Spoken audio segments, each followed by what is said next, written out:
Hello, everybody. All right. Hello, Badger Nation.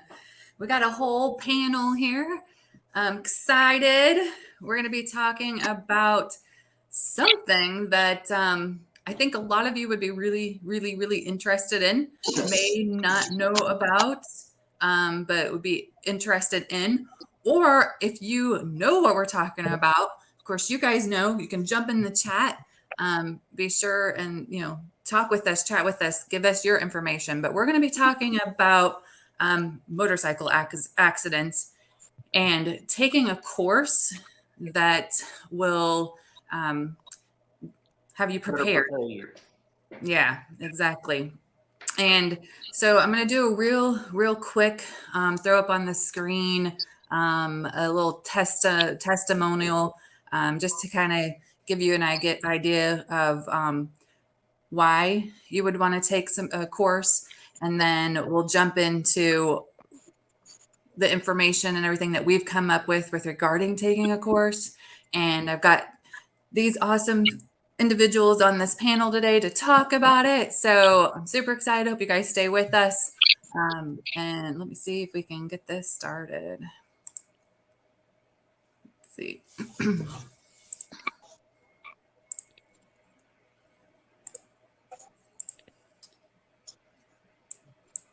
We may have too many people on the screen. Thunder, this is Lightning, and we're with My Child's Life Matters and the Ride for John.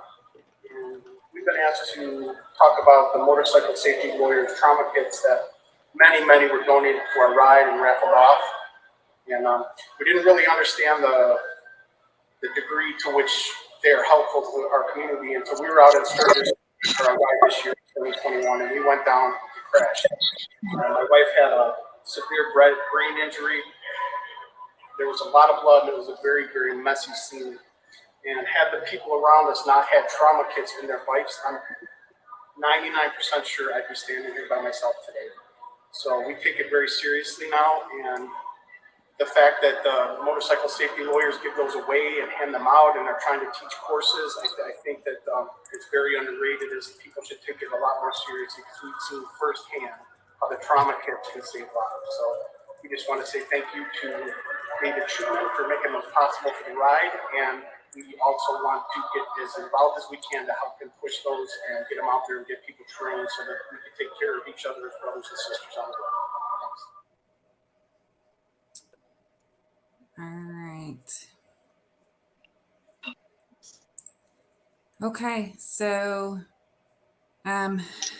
there we have it. I put on the screen. How many of you guys have actually taken a motorcycle safety course? So if you're here, I know David's raising his hand. If you guys are in the chat, raise your hands, put a little high sign, tell us something. Tell us where you're at, where you're located. If you've taken a course, where you've taken the course at. First, let's go through, and I want to introduce everybody on this panel. Let's get started here. Let's see if I can move everybody around. Front and center. What's up, guys? I'm Sonny the Badger from the Badgers and the Biker Lifestyle. I'm the Badgers on YouTube and all the other platforms as well. Just look for Badgers. You're bound to find me. All right. Next, put me over here. I'm Angie, Mama Badger with the Badgers and the Biker Lifestyle on Facebook and supportbikers.com. Then we've got Miss Chrissy over here. Hi, I'm Chrissy. I'm with Upstate Biker Lawyer, Shuman Injury Law in New York. All right. And we've got David. David Shuman, Motorcycle Safety Lawyers. We sponsor accident scene management classes from Road Guardians. And that's Vicki in the center, who teaches the classes and created this program. All right, let's bring her on, front and center. Hey, my some people call me Vicki. My friends call me Spitfire. I started a program called Accident Scene Management, and we also have a social program called Road Guardians. Anyway, we teach motorcyclists what to do at the scene of a crash until professional help arrives. We're all motorcyclists and medical professionals, so it works really well. We're able to answer questions and give you some great tips. Perfect. So I'm excited to have her back on to tell us more about what she does. Then we got Amy. Hi guys, I'm Amy, or known as Miss Stevie. My husband and I have a YouTube channel called Stevie Fo, and I also am employed by the Badgers. All right. And then we got Miss Winroad. Hey everybody, I'm Desiree. I'm Windroad Therapy on YouTube and Instagram, and Windroad on Facebook, and I ride with the Badgers. All right, since I've given you the floor right now, I'm gonna let you keep it. Okay. And yeah, so tell us, like, what prompted you to come to us and say, hey, we should look into doing this? You know, I'm retired from law enforcement after 22 and a half years, and throughout the years we had various training. I always had first aid and CPR training, and then there came a point in time where they elevated the level of training to trauma, to help, God forbid, the person next to you or yourself, self-care. If you were injured, stabbed, shot, or whatever, God forbid, you can help the person next to you. So they taught us, how to use a quick clot and how to use it properly, how to, use a tourniquet. And that took the first aid and CPR up to the next level. And then I guess about December or New Year's, it started getting in my head, like, what about the person riding next to me? And we know a couple of people that went down. And then I saw Chrissy's post from the Upstate Biker Lawyers that they had the course. And the light bulb just flashed in my head, and that was it, full steam ahead. We're here in Florida, where the riding is 365 days of the year, and I couldn't find a course, not through any organization, not through fire rescue, not through the police department. And then that led me to Miss Vicki and Road Guardians and Accident Scene Management. And then I brought it to you guys. Yes. And so then I looked at Desiree and I said, this is awesome, but I'm going to put you in charge of it. So she did. She hit the ground running, and she started doing her research and looking into it. And so thank you. I mean, I really appreciate that. All right, I'm going to let's go to Sonny right now. Do we have anybody in the chats?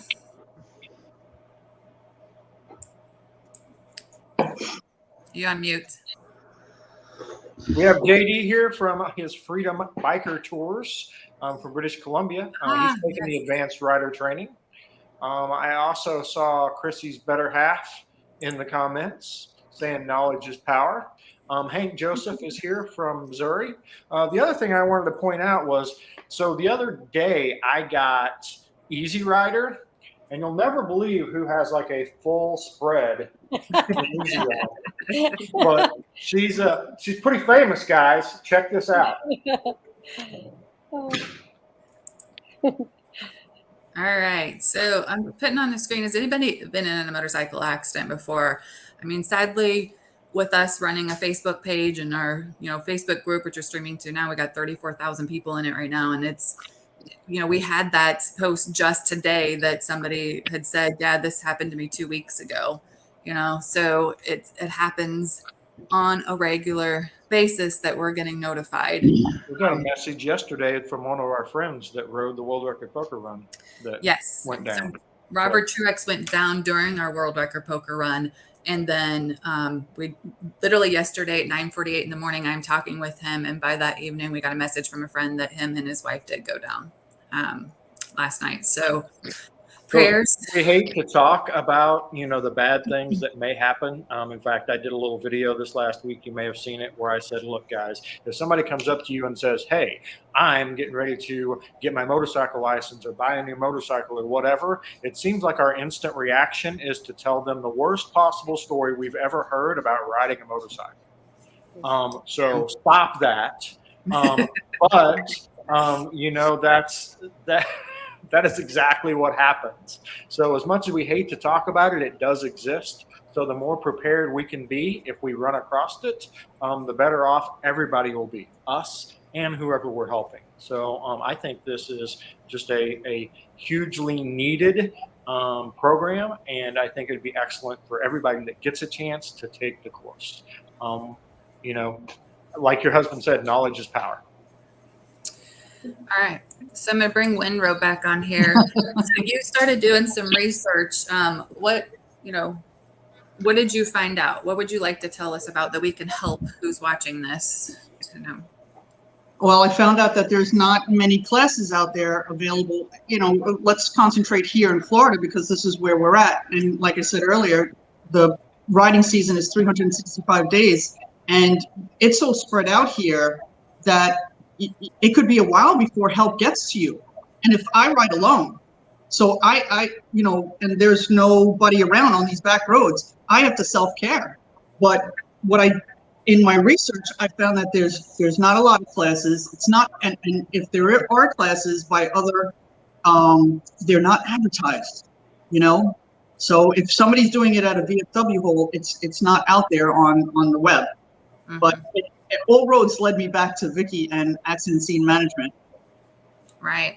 So Vicki's got her website, which is roadguardians.org. And we'll be putting that on the screen too. So let's bring in, let's see, hold on just a second. All right, Miss Vicki, put you up here on the screen. Okay. So Miss Vicki, as Desiree said, all roads kept leading back to you and the program that you offer individual. Well, who do you offer this to? I guess would be a good question.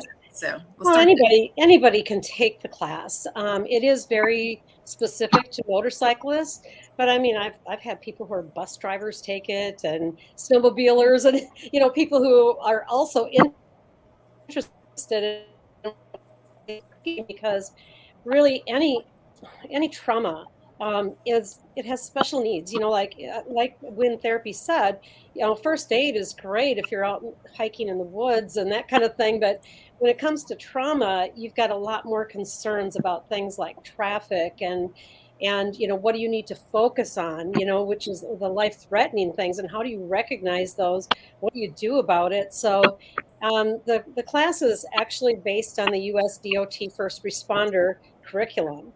Medical responder is what it's called now. But anyway, the class picks out it. That class would be too long to teach, and we do this in one day and make it motorcycle specific. So we handle things like part of securing your scene and making it safe would be possibly having to move someone.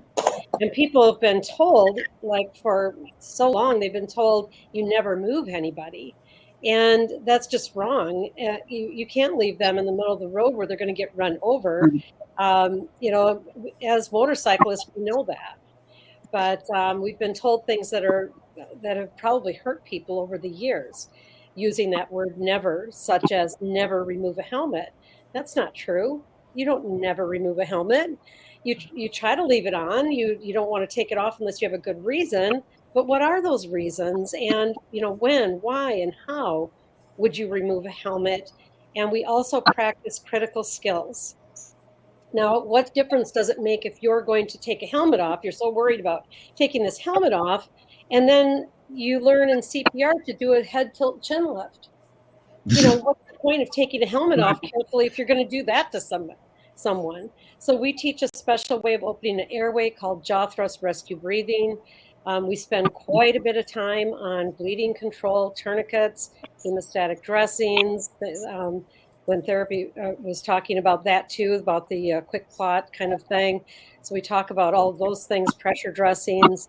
When do you get concerned? How do you recognize internal bleeding? Those spinal restriction. What's the priority? Which one do you do first? Because everybody wants to jump in there and hold somebody's head. But if they're bleeding to death, it's not the first thing.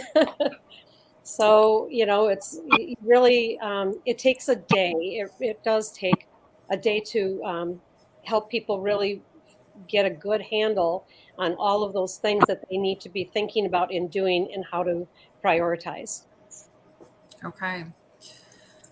And that's perfect. So we know we found Miss Vicki and her program that she has. And now we have a couple of individuals on here with us that are providing those courses. So if you are looking to provide a course, this is going to give you like, what is it like for them and what they're doing and how they're doing it in their area? Well, I think the thing that we wait for, like when we're sitting here at our office, trying to just throw a class out there and hope you get it filled up, it just has never worked real well. So people do get frustrated when they go to the website and they look and they say, oh, I don't see a class here. But if I have one or two people, it's hard to run an 8-hour long class that requires a professional instructor who has to travel there and have all the equipment they need to teach a class. So what we look for is a group that wants to have the class, because then they encourage each other to take the class. And if we can get a group of 20 people or so together, then we've got a class, that we can work with.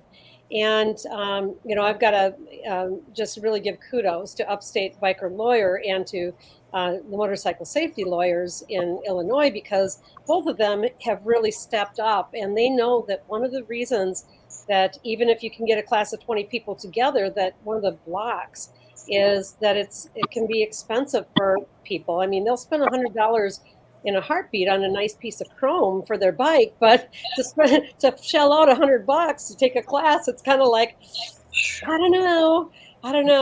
I could have been out riding all day and gone and had a beer and a good dinner, for that $100. I get it. I ride, like I'm a hardcore rider, so I get it. These attorneys that are from National Association or Academy of Motorcycle Injury Lawyers, they have really made a commitment to the motorcyclists. They said, you know what, we're going to help remove that block. I don't want people to, have that as a reason not to get trained. So, we will we will take that away. And we do have our students pay something. They pay a small amount, $25, $35 a student. And then the attorney picks up the rest of the cost. And, who can't do it for that? Right. There's no excuse then except I don't want to, right? Exactly. I don't want to. Exactly. All right. I'm going to do a quick video here again, just kind of going over the course itself and give a testimonial to that.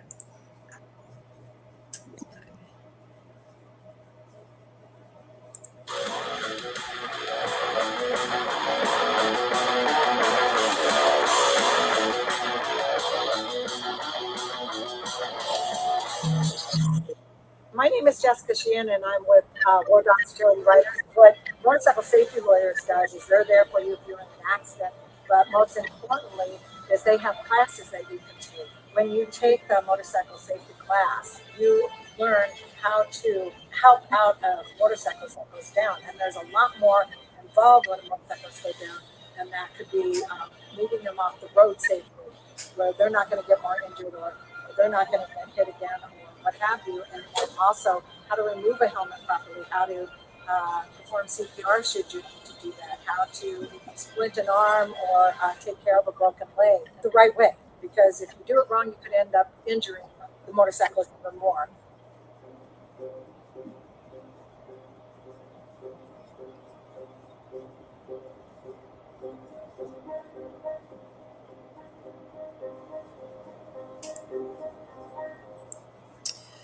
All right, so I'm going to bring David on here to talk about. Do you like that, Vicki? Yeah, nice. Yeah, I mean, we need videos like that out there to help spread the word. So good job, David, and the team for putting something like this together. And these trauma kits, it's amazing how many people I've talked to, and they don't have anything, on them. I know Windroad does, and we've had those conversations, and Sonny and I have been guilty of it too. We've rode and not have anything on us, with us. So this is like opening our eyes up to Sonny and I as well. And you guys know how much we travel and how much we're on the road. And this summer, we're going to be on the road again. So yeah, I mean, You're on the road every day. I know. What do you know what I mean? It's not I'm going farther, I need a trauma pack. It should be with you all the time. Yep. No, you're exactly right. You don't know. You know, there's a lot of things to say. One of them going back to the cost of the class, and Vicki and I have discussed this many times over the last 3 years. You know, I ask people the question, what's your wife, your spouse, your girlfriend, your best friend, your child, whoever, another motorcyclist, what's their life worth? You know, the cost of the class, if we weren't sponsoring it, isn't a millionth of what you should be answering somebody's life is worth. So it shouldn't be the issues that Vicki sees, and we've seen as well, that, you know, people don't prioritize it. But then you saw the video that I shot of the Xanders who were in Sturgis last year, as was I, as was Vicki. And actually, there's a picture of Sturgis right there on Main Street where I'm in the front row, by the way. But, you know, they have a run called the Ride for John. And I gave them trauma packs to use in their auctions. And I gave them one for themselves. And it actually got used, which is terrible in a way. But as you heard her say, Rob will tell you, he doesn't know if, and there were other bikes that had them as well. And if those people didn't know what to do with those trauma packs, and they did, Kathy might not be alive today. She was bleeding profusely from her head. Okay. So how do you put a value on that? I mean, yes, we sponsored because, you know, we call ourselves the motorcycle safety lawyers. We do everything in safety we can to help people learn and advance. And this class is a critical tool. I have never met someone who doesn't come out of day one and go, oh my God, this was so amazing. And if they take day two, the advanced class, they're just blown away. They can't believe how much, you know, you talk, you know, knowledge is power. They can't believe what they learned and how much more confident they feel. And the class that Jennifer was in, the class that did the video, that did the testimonial, was in the class that I took. Vicki happened to come out last minute and help and teach the class, thank God. And other people in the class who I talk to all the time have experienced accidents since the class and have been able to respond because of the skills they learned. Okay, 16 hours of your life to learn how to make a difference is a nothing investment for enormous skills. Awesome.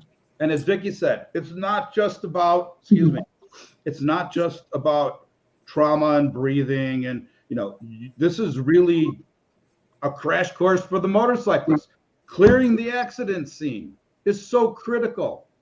And how do you move a body? It's the first thing you learn without hurting somebody. Everything you learn is how not to hurt somebody, how not to make it worse, but how to actually make the situation better so that when first responders actually arrive on the scene, you have some level of control, if not total control, over what's going on, and they're just blown away, but you save somebody's life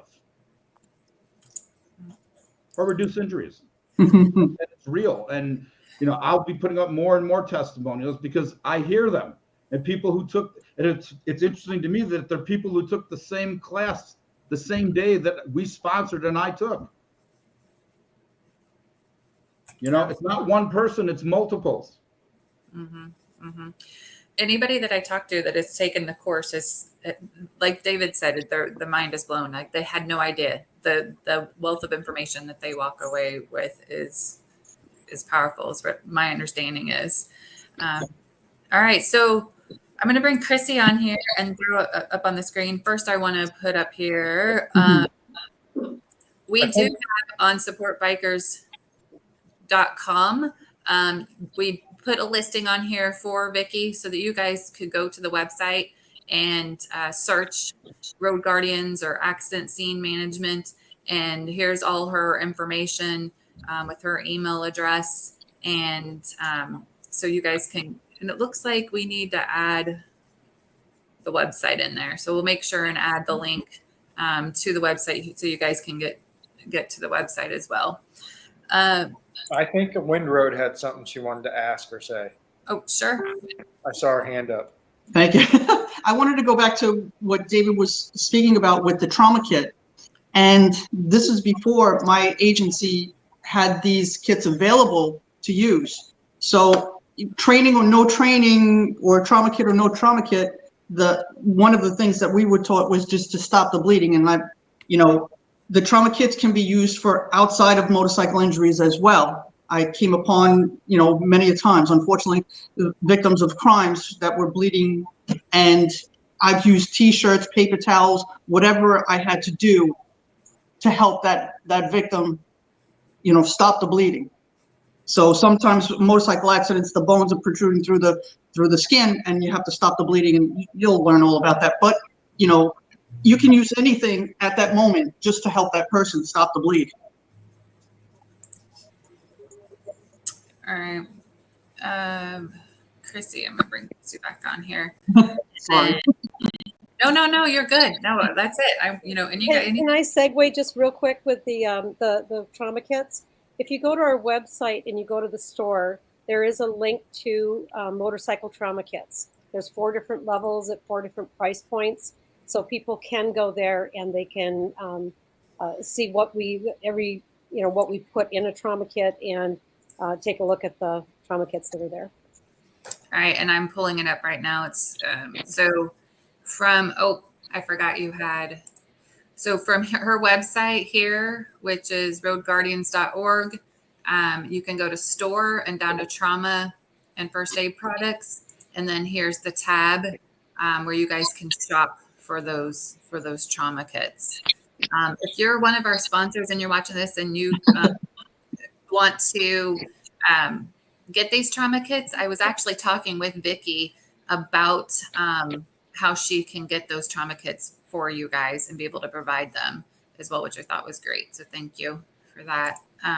Okay, so Chrissy, here's her Facebook page. If you guys haven't checked her out, Upstate Biker Lawyer, go subscribe to it. Look at her. She's growing that page like crazy. Good job, girl. I know you're working out hard.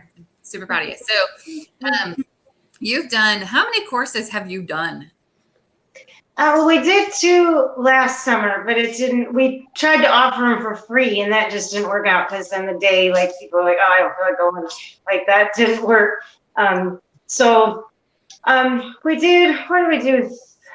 2 or 3 last year, and then we started in our non-riding season, what most people call it. Some people still ride up here, but and we started doing them in January. So we had 2 in January. We have 4 coming up in March. We have 2 or 3 in April. And then now we're going to be graduating to the advanced class because now we have so many people taking the first class that they want to take the advanced class. So we have a bunch coming up and more that are asking. We have different MCs and different groups of people that want to have their own class. So we're setting them up all the time. This is kind of exploding. So I'm really excited because we were on a ride last year. And when we got to the first stop, it was the troop ride, and we got to the first stop, and we were all informed that there was an accident behind us, and those 2 people didn't make it. They didn't even make it to the hospital. That just got my wheels going, and I'm like, there's got to be something, because nobody really. There wasn't much. I don't think you could do at that point, but there had to be something, But most people don't know that, what they're supposed to do. And so I just said, man, there has to be something. So I started looking into stuff. I'm like, we have to learn the basics of what to do if this stuff happens. And maybe we can save lives and reduce injuries. And then I just got working on it. And I got in touch with, I think the first thing that popped up, I think we got in touch with Vicki first, and then Upstate New York Rescue Riders popped up on my thing when I was looking for classes. And that's how we really got with Vicki. Because it just popped up on my page, and I went to their page, and the first thing that was there was about accident scene management classes. I'm like, all right, well, there you go. And so I contacted them. His name's Tim Tobin. He's our instructor. And we just got another one trained. So we have another instructor now because Tim was the only one. And he was running, I have him running like crazy. So we have another one trained now. She's going to be taking over some classes now. And so I'm really excited because I really want, everyone that's able to take this class, I think it's just so important. I mean, you're out riding with your friends, you're out riding in a ride, you're out. It helps with everything else too. I mean, it doesn't even have to be a motorcycle accident, you know. There's so many things that, I just think it's essential. And I'm so happy that, I talked to Tom. I'm like, listen, we got to do these classes, And he's like, okay. So we did. And I've just been shooting them into Vicki every time I get them. And I know you're at a church in this one. Yeah, church right next door. Yeah, we're having another one there on March 19th. They let us use the church. So we do it there. We did our first class was there last year. And then we had one on January 29th or 30th there. And we have another one coming up there on March 19th. That's our church. They let us use the hall. So you needed enough space for everybody to be able to move around. And it looks like we've got individuals that are on the floor and people around them and learning how to move them. Yeah, you need a space, definitely. I would ask, what would you consider like an ideal size for a class? I know you can do big ones and small, but what's kind of ideal for the trainers and everybody? Well, Vicki would be good at that question because she knows the logistics. All right, we'll put Vicki in the spot. Well, you're probably asking about square feet, and I'm a chick, so I don't know. I meant more like amount of people to manage. Oh, amount of people. We like to get a class of 20 people to. Okay. Just as a start, like if we have more than that, we try to bring in a second instructor. We're looking for 20. People 20, they shoot for 15, so maybe we should say 25. But anyway, I just don't like it is. But then we also need a space that's large enough for you to have tables and chairs. We have to project, so we either have to have an LED screen or a projector, and the instructor needs a table. We also need some floor space for learning how to move people, take helmets off, that kind of thing. So it does take a room that's fairly decent sized. I know Chrissy has used an American Legion. David has used a bar that was closed during the day, so it had a big dance hall kind of thing. So there's a lot of different hotel rooms. What's that? And the hotel ballrooms. Well, yeah. The hotels get expensive. Yes, usually, you can find somebody that's going to let you have the space, So that helps. But if there's a motorcycle that works at a hotel. We also had one at our local Harley dealer. They let us use their place, and they just moved everything off the floor. They gave us half the store on a Saturday, so that was nice. Oh wow. Yeah, I've taught in some pretty unusual spaces. I bet. I've been doing this for 25 years. What we did for Finger Lakes Harley, since it was a Harley dealership, and to help them out, we bought. We charged the people $25. It's just kind of a, okay, I have something invested in this, I'm gonna go. But then we bought everybody a $25 gift card for the Harley place, and that kind of helped them out, So that's what we do for places like that. Because Tom really just wants to do them for free, but when we did it for free, it didn't work out. So. They need skin in the game. Skin in the game. Absolutely. Yeah, I agree. That's great advice. Is there any other questions, Sonny? Is anybody in the comments or anything? No, just a lot of people saying that they think it is great, and that the class. And some people love the topic, like our daughter, Baby Badger, who is going to be a doctor. So this is right down her alley. Right. But I think you guys hit on something very important. Not only is this for motorcycles. Because as much as we hate to admit it, riding a motorcycle is dangerous, right? Motorcycle versus car, the motorcycle never wins, period. So what we do is dangerous. We do it because we love it. So to be prepared and be able to help somebody out is great. But there's so many other things, right? Like I was cutting trees this weekend and I scratched up my hand. not big, but I could have cut a finger off, right? You know, stuff happens everywhere. And the fact that you are even the least bit prepared for that, I think is a huge deal. So, you know, what a great way to get a class, prepare yourself for whatever may happen. I like to tell people this is more like combat medic training. It's, you know, we're out there with limited supplies, with limited people to be able to help us. We're out there in the elements. Even if we do carry trauma packs, there's only so much we can take on our motorcycle.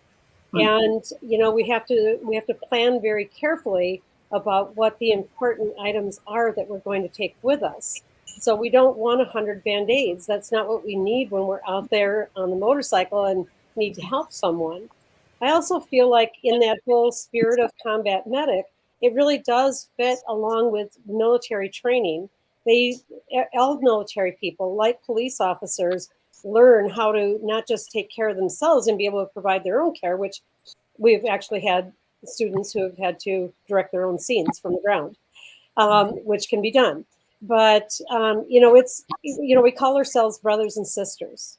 We say, I'm riding with my brothers and sisters. Why would you not want to know how to help that person if something were to happen to them? And that's like military too. It's like, no, it's not an option. You wouldn't even think of it as being something you'd want to be an option. You want to know how to help your friend. So it's our opinion that motorcyclists often do travel in groups. The more people we get trained, the better off we're all going to be. Most likely person to be at the scene of a motorcycle crash is another motorcyclist. And we want as many people as possible to get trained so we can be there for each other. Well, and I think, you know, part of the biker code is you stop. If they're broke down, you stop. If they're sitting alongside the road, you stop. I mean, that's just what we do to make sure that they're okay. A lot of times they're just sitting there on their phone, having a smoke break, whatever that may be, but we still stopped, slowed way down, made sure they were okay. So that's just part of the biker code. So the fact that, you know, if they're down, you can stop and you can help, I think is a huge deal. Amy brought it up earlier in a comment, but when we were in Lake of the Ozarks last year for a rally, we were coming up a hill and a guy had dumped his bike. And he was okay. He was cut his elbow, but, you know, still Amy got out her kit and wrapped him up, and we got his bike picked back up and we got him back on the road. But I will say, not to interrupt you, but I will say I've taken CPR before. It's been a few years, but that's not the same thing coming up on this, because even though I was prepared, had stuff in my bike, do I know how to use it all correctly? You know, so I mean, but I'm in Nebraska, so we're going to have to talk. Well, you know, and it was a combination because I think I was pulling out, I had Kleenexes. And so, you know, like I'm pulling stuff out, she's pulling stuff out, you know, we're trying, you know, combination. And then I got to tell a funny story. Okay. So speaking of pulling over, like biker code and pulling over, we were headed on Saturday to our little tea party with our book club that I do with my daughters and my mom and sister-in-law. I was not involved. So no, you were not. So we end up like going the wrong direction. Anyways, we were having to turn around, and there's a guy and a motorcycle, and I was like, I'm like in the very, very back, and I'm like crawling everybody, and they're like, "What are you doing?" I'm like, "I'm gonna go see what's going on just to make sure," right? So I get out and I go running back. Didn't get a chance to turn around, and I go back and I like come up on him, and I was like, "You okay?" And I get closer, and I'm looking. It was a bicycle that looked like a motorcycle. It had an actual motorcycle tank on it, and motorcycle front and rear end fenders. And I was like, yeah, okay, he's good. But that was funny, right? Because you're like, yeah, all right, Ange, good job. I was there to help. And he was going to go to the bike night and bring that, you know, with him to show off and stuff. But anyways. Well, and I think the other piece that needs to be added to this is, you know, one of the reasons we even created Support Bikers was for bikers to be able to support each other. Guys, this is just another way, right? That if something is needed from, as she said, one of your brothers, your sisters, someone you've never met, never known, but needs your help, this is just another way to be prepared to support them. Exactly. I think it's the most important. Yeah. So I know David likes to talk a lot. So David, is there anything talk about?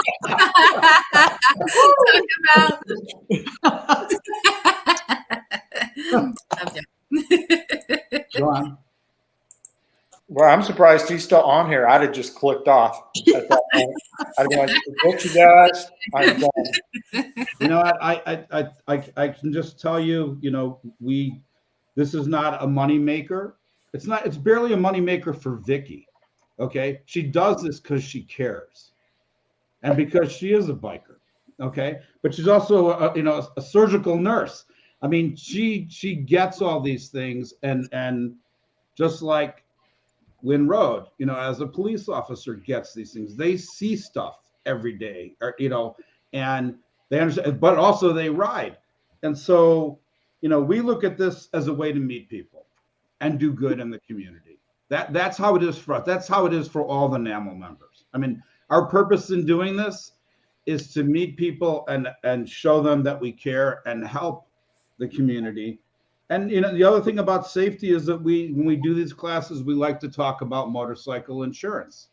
And the fact is 35% of the people that we review their insurance policies, it's true for cars too, by the way, but specifically motorcycles. My bike's worth $5,000.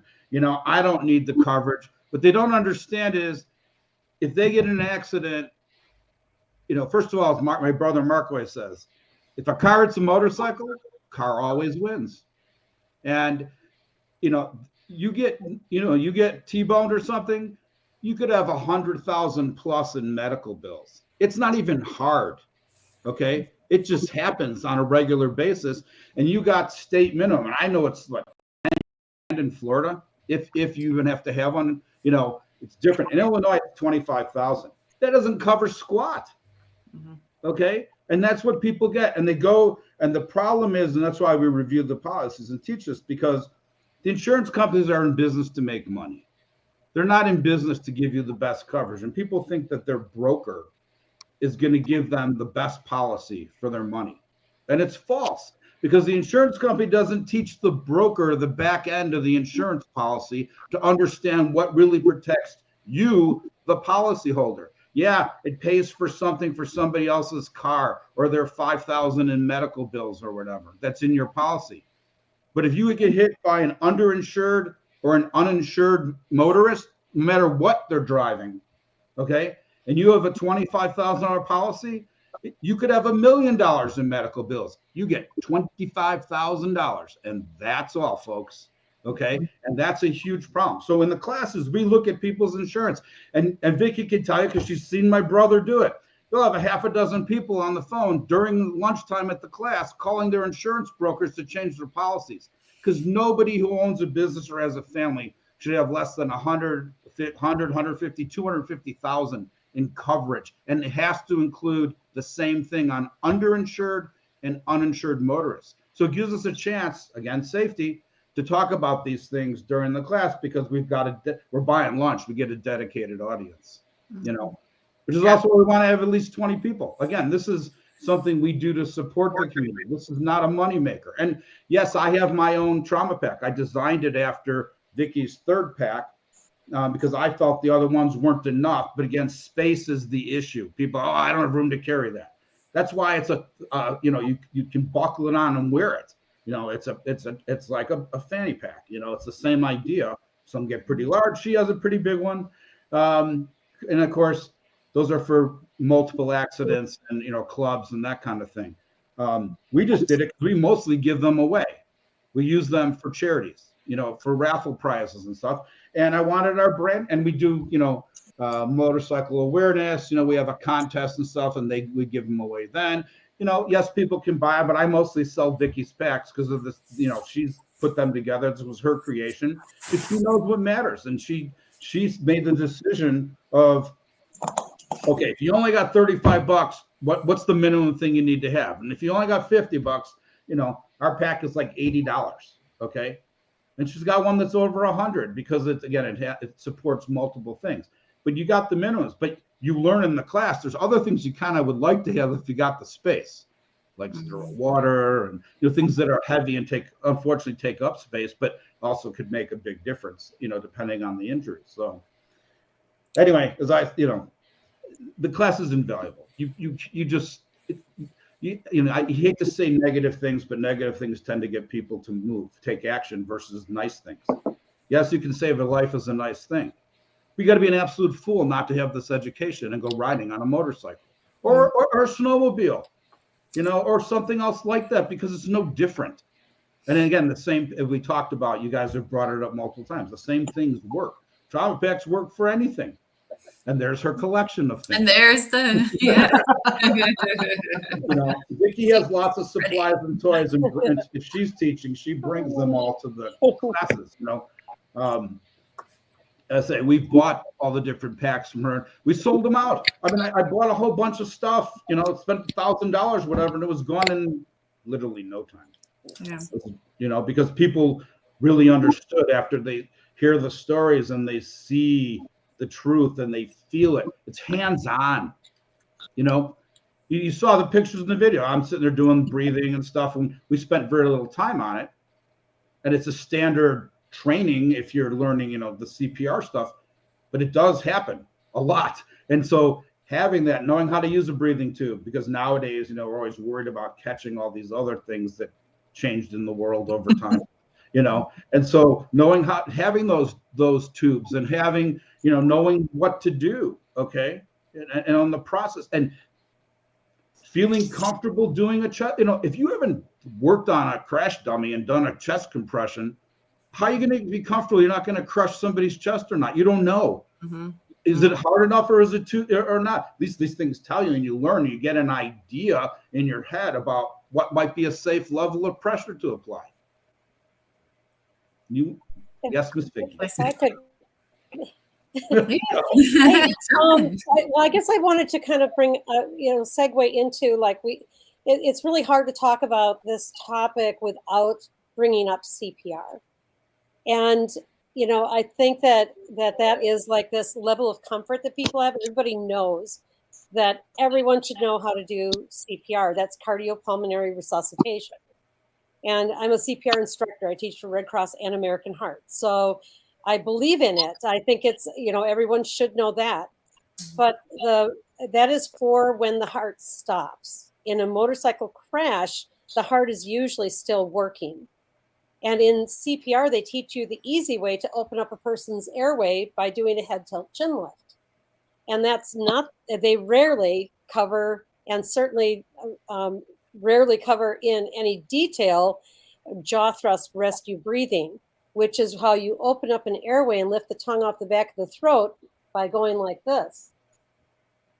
Mm-hmm. And that keeps the neck nice and straight.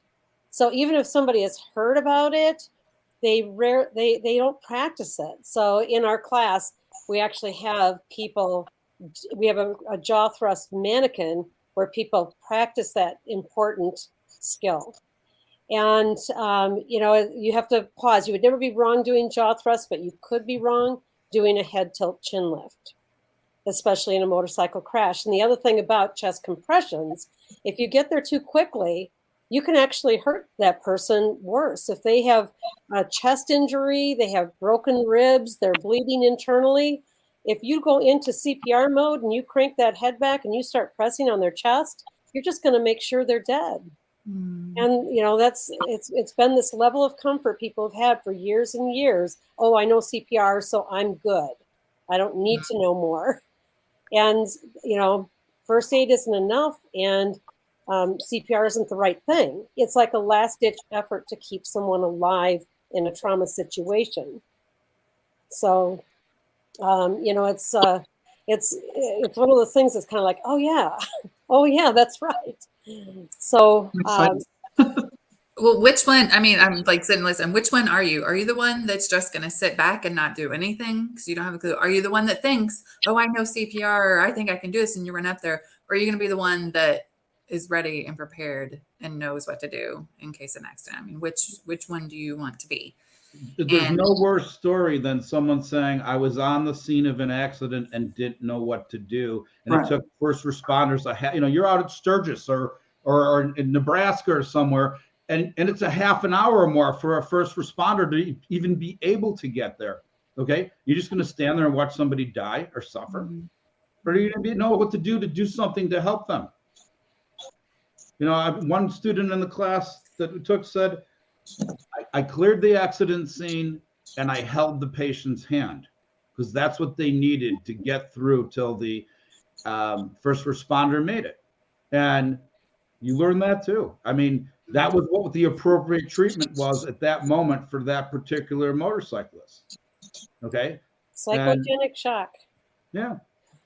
and they learned that in the class, and that's what they did. They made sure the scene was safe, and they kept the patient comfortable until they responded, because there was no bleeding, there was nothing. If it was internal, there's nothing they could do at that point anyway. You know, they were clearly in pain and hurting, but there was nothing they could fix. They couldn't they couldn't do, you know, trauma. They couldn't do, you know, there was no need for breathing. They didn't need to learn how to, you know, didn't need to pull off the helmet. None of that was necessary. It was comfort, safety and comfort. So this past August, I was my husband and I were asked to run the back of a group of 300 motorcyclists that left Woodstock Harley Davidson in Northern Illinois. They were on their way to the Harley Museum in Wisconsin. They were going for a wedding. So this couple from Mexico had met in Milwaukee at the museum, and they came back from Mexico and they were going to get married there. So this group of Masons from the Masons Motorcycle Club was headed up there. And they started out with police support and doing a bunch of back roads. It was really beautiful. It was during the Milwaukee rally, so the police were really busy in Milwaukee area because of all the motorcyclists that were there. So they said, as soon as you get to the highway and when you get to the border, then to get on the highway. We're just going to take you there on the interstate, get you there quickly, because we don't have time to support this back roads thing. So we knew about it. We knew what was going to be happening. And there was a couple at the back of the pack that does filming and the gal was she was a passenger. She had her camera over her head, and I could see we were the last ones. So I could see that she was filming the whole time. And as soon as we got on the highway, she and her husband took off real fast, you know, trying to get alongside the group. On the left-hand side, there were 3 lanes wide of traffic, and one of the people pulled out of the pack and didn't look first, and the 2 motorcyclists hit, and it looked like a bomb went off. It was such a high-speed crash. There was just a big plume of you know, dirt and dust and bike parts flying all over and things that were spinning down the highway. And I couldn't tell if it was bikes or body parts or what all was going on. And I threw my strobes on, we got traffic stopped. I went to the first person. I could see one person was sitting, holding her head. I could see another 2 people who were laying, not doing anything. They were still. And there was a 4th person that was up further that was probably a good 100 feet or more away yet. And still, I wasn't sure at that point if it was just 2 bikes or what had exactly happened. And when I got to the first guy, he wasn't making any noise, wasn't breathing. I got his jaw lifted. He started to breathe. Just then, a bystander came by. He said, "I'm a firefighter." We both worked on him a little bit, got him onto his side. He stayed with him while I went to go check on his wife. And she was just starting to come to. And as I was working with her, and I had my trauma pack sitting next to me, I saw my trauma pack, and it was by her husband. And I thought, I was kind of like, oh my goodness, you know, somebody must have grabbed my pack, right? And here it was another one of my students who had come by and was starting to help work the scene. And I can tell you for a fact that me being there, it might have been okay, but it certainly was not enough. I was so grateful to know that there were other people there at the scene. My husband had gone up to the person who was over 100 feet away, and I didn't know until much later what exactly was going on down the road, but he was running things down there.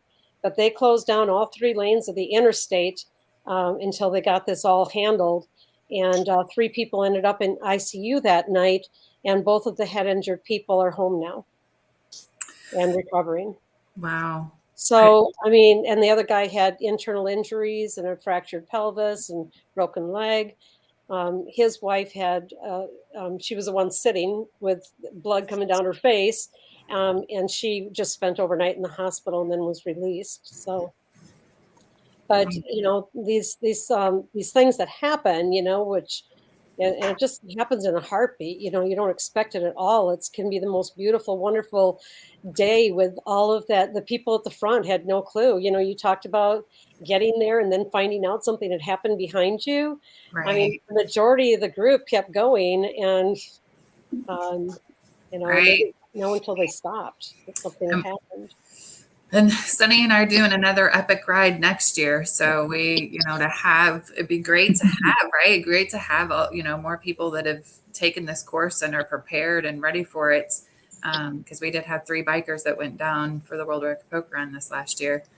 But yeah, just to have more people, more knowledge. So we are, you know, Windroad is heading this up for us. Thank you so much, sister, for doing this. Our plans are to put a course together with the help of Miss Vicki here in this area. So we're looking at like Port Charlotte, Fort Myers area, so our first step is to find a location, get some dates, and then we'll get that to Vicki, and then she'll help us with an instructor and getting the word out. And then our goal will be to get our 20 people signed up and attending and coming to that. So we're looking at the month of April. So stay tuned if you're in Florida here with us.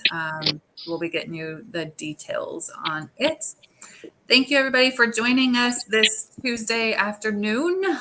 We've been doing Tuesday lives here on our Facebook group and on our page.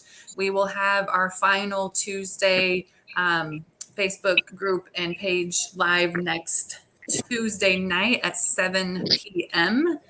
Eastern time. We're going to do a recap of everything that we talked about this month. Remind me if I miss anything, but I remember we talked about Daytona because we're going to be in Daytona. We're going to be doing a moto meetup. We're meeting up with a bunch of people there in Daytona. So we'll be talking, recapping what we're doing when we get to Daytona in March. We talked about, last week was Valentine's. We had Chrissy on here and we talked about a couple of biker-owned businesses because that's what we do with Support Bikers. We support those biker-owned, biker-friendly businesses. What was the other topic? What am I missing? Talked about Daytona. Talked about it. I can't remember. It's not coming to me. Sonny, I can't hear you. New bikes, new Harley. Oh, yeah. We talked about the new release because that was the big thing going on. And new Harleys, and I wonder where everybody's at now. Who's gotten a new Harley? Who went out and reserved and got their new Harley? So that'll be next Tuesday. If you guys can join us, 7 p.m. again, Eastern time here on the page and in the group. Thank you so much to everyone that's on the panel today. Thank you to everybody that's in the comments. This is recorded, which is super cool because not a lot of people can, catch this at noontime, but it is there for everybody to have, to be able to share and watch in the evening time. So if you guys wouldn't mind hitting that share button, hitting that like button, getting it out there so that we can, get this information in the hands. Vicki, thank you so much with, and that's my 1 o'clock, with Accident Scene Management. Thank you for coming on here with roadguardians.org. I've put it up on the screen so everybody knows. You can go to your website, they can go to our website, they can reach out to us, whatever they need to do, we will definitely help out to spread the word for you, my dear. Thank you, David, Motorcycle Safety Lawyers, for coming on here. He is our sponsor in Illinois, someone we know, like, and trust. So if anybody needs anything at all, it doesn't even have to be a motorcycle accident. If there's anything you guys need, legal needs, David's office is there to help you and guide you. They're a resource for us so they can connect you with whoever is in that area. They've got connections. Same thing. We've got Miss Christine. Thank you so much for sponsoring and joining us with Upstate Biker Lawyer from New York. We appreciate that and all that you've done. And Windroad, my brainchild of this all, girl. Real quick, I want to add something, guys. If right. this is something you guys feel like is needed in your area and you don't have that ability or the resources, if you'll reach out to us, Support Bikers, we are connected with people all across the world, as you know. So we can see what kind of resources we can connect you with and kind of give you some guidance to get there. So let us know, if this is something you are wanting to do in your area. We'll do our best to help facilitate that. Maybe we can get Vicki involved. She may have somebody in that area. With all of our contacts, surely we can find somewhere to at least get you kickstarted on that, because I think it's hugely important. And if you don't have it available, then guess what? You can make it available, just like Windroad's doing for us. You just got to put in the legwork, and we'll be happy to support you in doing that. Yep, I've got across the screen. Support request forms are on supportbikers.com. That support request form is just for that, to help get you that support that you guys need. So, all right. Anything else? Anybody has anything to say about? Yeah, one final thing. Shout out to Christine, because we got our samples yesterday in the mail on Valentine's Day, and kindly brought them to me in the envelope. She's like, "What is this? And who is Christine?" And I'm like, "Oh, wait a minute. Hold on. Who?" So that created some interesting tension there for about 10 seconds. I'm like, "Oh, I remember what this is." So opened it up and opened the pamphlet up, and the scents were inside it. The samples were inside it, and you could immediately smell the fragrances, the scents. They were very potent, but very, very pleasant. So looking forward to trying them out and using them. So thank you. Right. And that's with Pink. She has her own little separate business too, with Pink Zebra. She's a consultant for them and does simply amazing gifts. So awesome. That's so good to hear. Thank you, Toby. Appreciate it. I know Amy and I communicate with Chrissy too. We need to get All right, guys. Have a fantastic Tuesday. We will see you next Tuesday, 7 p.m. And thanks to all of our guests for taking your time out of the day to talk to all of our fans. We appreciate it. Have a good day. Merry Christmas. You can hang on here if you want to. I knew she was